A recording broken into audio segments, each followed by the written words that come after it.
Et bonjour tout le monde.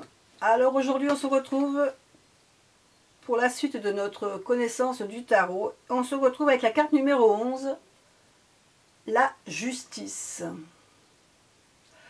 Alors cette carte-là, la justice, elle se trouve ici en 11. Mais ce que j'ai oublié de vous dire l'autre jour, c'est que des fois elle se trouve également, alors je vais vous montrer la carte.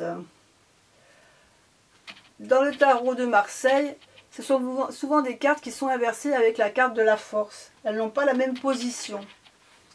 Donc dans le Rider, vous allez trouver la justice en 11. Mais dans le tarot de Marseille, la justice, vous la trouverez en 8. Et la force qui est en 8, vous la trouverez en 11. Alors, je ne peux plus vous dire exactement pourquoi ça a été changé entre-temps. Je l'ai su, je me souviens plus de... Là, tout de suite, ça ne me vient pas. Mais pour vous dire que dans le Rider, la justice est en 11. Alors cette carte, ben, elle veut dire ce qu'elle veut dire. Hein. Elle est toujours représentée souvent par un personnage, souvent une femme, qui tient une balance dans ses mains et qui, en fin de compte, on voit, pèse le pour et le contre de chaque chose. Hein. Donc, des justices, on en a de très jolies. J'aime bien celle aussi qui se trouve dans le tarot des magiciens. J'aime bien cette carte aussi. Cette femme qui se trouve... je la trouve très jolie. On voit qu'elle est en train de peser avec sa chouette. Il y a très jolie carte dans ce... Il y a aussi celle-ci de justice, que je trouve jolie. On la voit avec l'épée. C'est vraiment, il y a vraiment de très belles cartes. Mais c'est souvent représenté donc comme celle-ci, avec la femme qui tient une épée. Donc j'essaie de vous montrer un peu mieux. Donc c'est la carte qui veut dire qu'il faut... se battre pour la justice et l'égalité en fin de compte. Hein. On attend que notre jugement, le résultat, on attend que le résultat soit en notre faveur. Mais il va peut-être falloir quand même un peu se battre. C'est pas le tout d'attendre comme ça que. Il va peut-être falloir donner de soi-même pour arriver à obtenir justice et avoir ce qu'on veut. C'est la carte de la loi. Hein, c'est une carte de loi, c'est une carte aussi d'équilibre, de stabilité.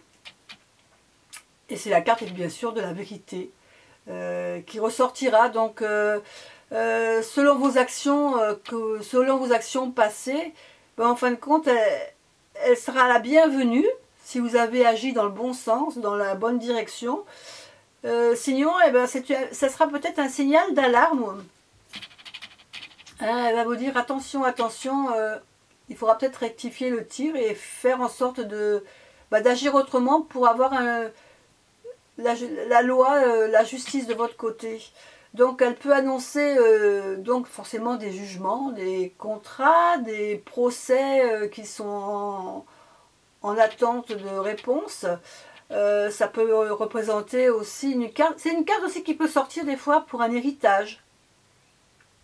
Un héritage... ou bien un achat, la vente de quelque chose, et vous êtes obligé de passer évidemment devant des personnes pour faire ce contrat d'achat ou de vente. Ça peut représenter, donc je vous disais, des divorces. En règle générale, cette carte, elle annonce qu'on va récolter ce qu'on a semé, en gros. Hein. Là, il n'y a pas de question de sentiment, c'est ce qu'on a fait qui fait que le résultat dépendra de notre action. Donc, les mots-clés de cette carte, bon, évidemment, c'est la loi. Hein, la loi, l'équilibre, la justice, la stabilité, le jugement, la vérité, l'égalité. Et évidemment, on dit qu'il ne faut pas abandonner. C'est une carte qu'il faut persévérer quand on veut de bons résultats. Voilà, donc cette justice vous dit bonne journée et puis on se retrouve pour une prochaine carte. À bientôt, au revoir.